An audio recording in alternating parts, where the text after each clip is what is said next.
Hello guys. Today I'll be showing you a game between a very young Indian grandmaster Rameshbabu Pragguananda and of course versus India's world champion Vishwanathan Anand. It was an exciting game and it was played at the Tata Steel Blitz tournament in 2018. At this point, Pragguananda is rated 2,530 and Rishis were rated 2,773.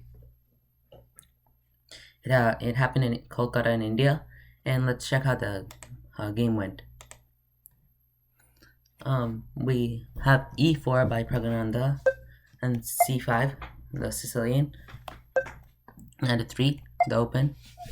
D4, c takes d4, knight takes e4, knight f6, this is all book stuff, knight c3, a6, this is a Najdorf variation, a3,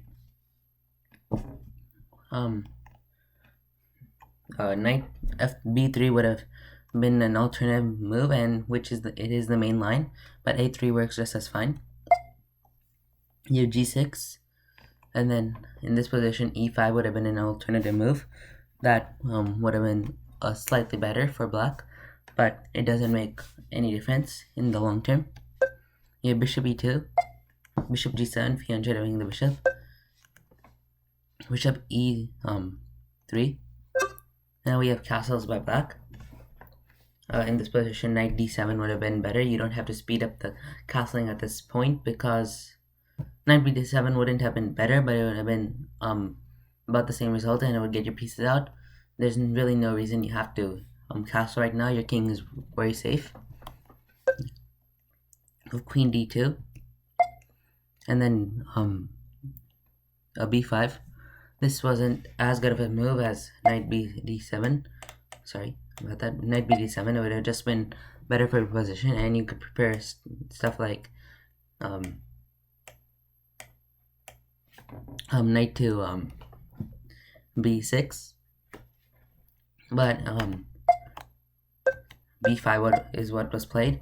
Prefer most likely to just gain some space and stop the bishop from coming to c4. You have 0-0-0 by white queenside castling, and then this is an excellent move that keeps his advantage. You have bishop b7. Now f3, just protecting your pawn. Now again, this knight, when it's finally developed to be bd7, it would have been better to just take it to c6, just better for your position as well. You get more control. Of course, you're not going to b4 in any time likely, but you could prepare pawn pushes, and then it would have just improved your position. But that was not played. And you have knight bd7. You have h4, pushing your pawns, and now knight e5 was an inaccuracy.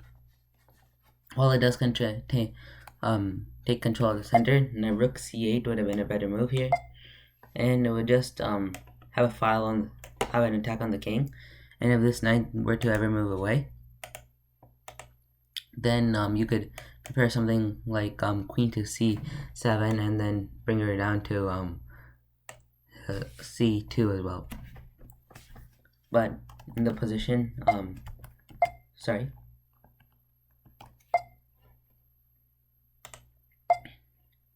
in the position here, we have knight e5. Now we have bishop h6, and now this was an inaccuracy by Anand. Taking the bishop, it just allows the queen into your position. This is exactly what happened in the game. You have rook c8, g4, and this was a blunder, purely because of this attack you're gonna see. We have rook takes c3, bishop b takes c3, queen a5, and now this was an inaccuracy, knight f5. The idea was that once you take, and then we have a check, with rook G sorry, not white's turn, but then you'd have a check with rook G1, and then if the king can't move, obviously, because then you'd run into checkmate.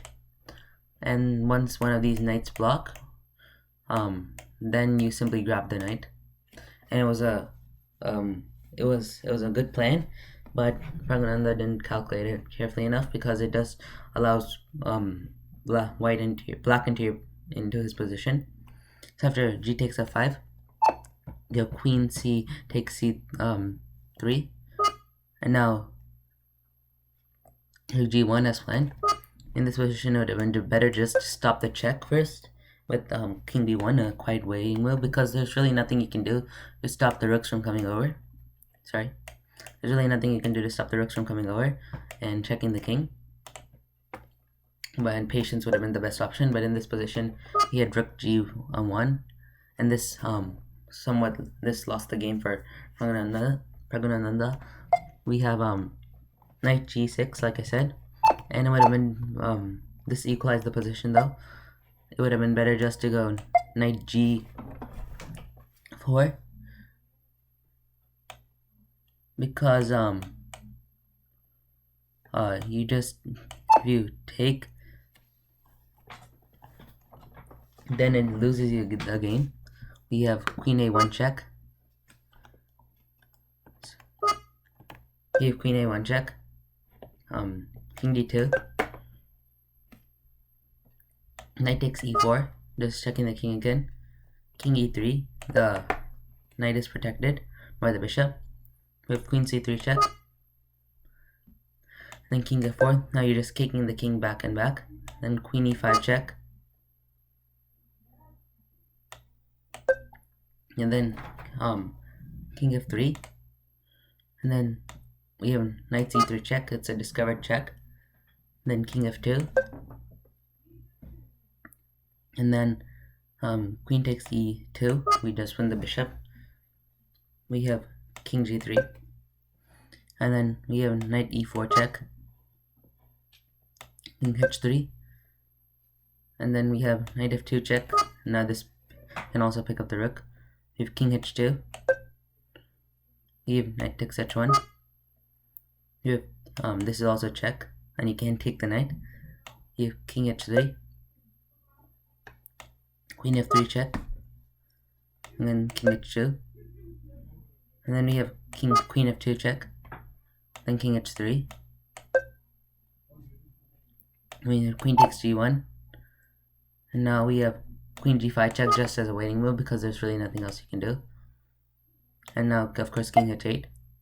And now this just saves time. This is Queen G7. King takes G7, because there's nothing you can do to stop this mate. And there really is nothing to do, and this will lose the game no matter what.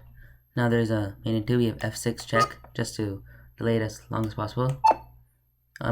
E takes F6, and now no matter what white does, let's say he goes G5, we simply have checkmate, and white would have won the game.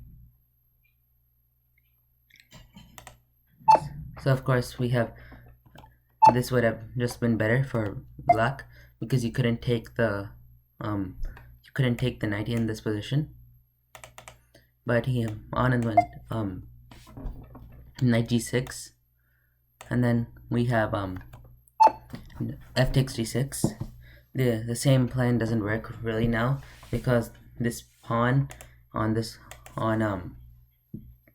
G6 threatens a whole bunch of attacks, such as, let's say this went unguarded, and it's defended by the knight. Now the E pawn is defended by the knight, so you can't go to. No, I mean sorry, the E pawn is defended by the F pawn, so you can't go to E4 to bring the knight in. So we have F takes G6, H5, and now we have bishop takes E4 to sacrifice material and get the knight into the game. You have F takes E4, Queen And now this just wins the game for Anand. It's totally dominating. And we have queen a1 check, king d2, which is a forced move. If knight takes e4 check. This is much like the pattern we saw. You have queen c3 check, bishop d3, queen d2 check, and now we lost the queen. And but Pragguananda decided to play on, even though he's in a lost position. We have h6 g6, and now we have rook queen f4 check. We have king d5, and now h6. Rather than taking the piece, pawn, he decided to push the pawn. So this way you wouldn't let the rooks get into your game. You have g7, and then rook c8. You have king e6, d5, rook g6, then rook c6 check. King takes e7. It would have been better, which is a huge blunder in this position. And now there's a mate in 3, which Anand missed. This would have been king takes d5 would have just held him in, and then the evaluation would be -61 rather than mate 3. But the mate in 3 here, I'll give you a few seconds to figure out.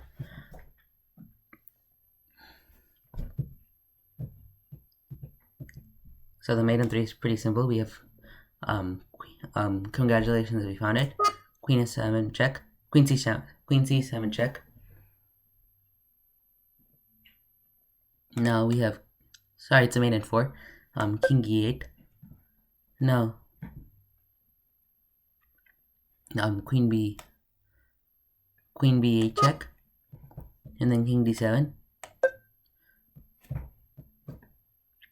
and then queen b7 check. This is all forced. You have king e7, and then we have queen b7 check.